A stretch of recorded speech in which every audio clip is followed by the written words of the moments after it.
মাইক্রোসফটের প্রোডাক্টগুলো বিশেষ করে হচ্ছে এক্সেল, ওয়ার্ড, পাওয়ার পয়েন্ট এই ধরনের সফটওয়্যারগুলো কিছুদিন ইউজ করার পর আপনি খেয়াল করে দেখবেন যে উপরে এরকম একটি প্রোডাক্ট নোটিস আসে যেখানে বলা হয়ে থাকে যে অ্যাক্টিভ করার জন্য, এবং আপনি যদি অ্যাক্টিভে ক্লিকও করেন তারপরে এরকম একটা ইন্টারফেস আসবে, সাইন ইন করার জন্য বলবে। তো আপনি যদি এখানে সাইন ইনও করেন তারপর ওইটা অ্যাক্টিভ হবে না, তারা বলবে যে লাইসেন্স কি পারচেস করতে।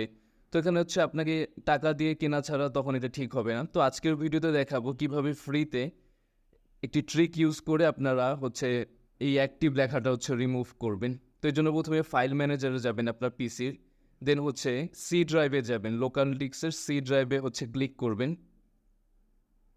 তো লোকাল ডিস্কের সি ড্রাইভে ক্লিক করার পর তারপর আপনারা হচ্ছে এখানে প্রোগ্রাম ফাইল নামে একটি ফোল্ডার দেখতে পারবেন।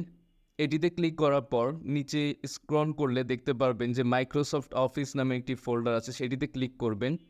দেন সেটিতে ক্লিক করার পর এখানে দেখতে পাবেন যে অফিস 16 নামের একটি ফোল্ডার আছে, তো হচ্ছে সেটিতে ক্লিক করবেন। সেটিতে ক্লিক করার পর এখানে হচ্ছে 3-4টা হচ্ছে আপনারা ফাইল পাবেন। ফাইলগুলোর মধ্যে ওএসপি প্রিয়াম নামের একটি ফাইল পাবেন।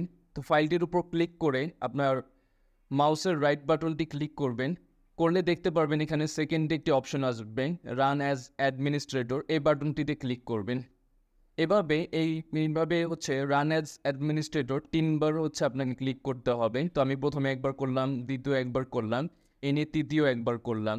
তো এইভাবে রান অ্যাজ অ্যাডমিনিস্ট্রেটরে 3বার ক্লিক করলে আশা করি আপনাদের প্রবলেমটি সলভ হয়ে যাবে।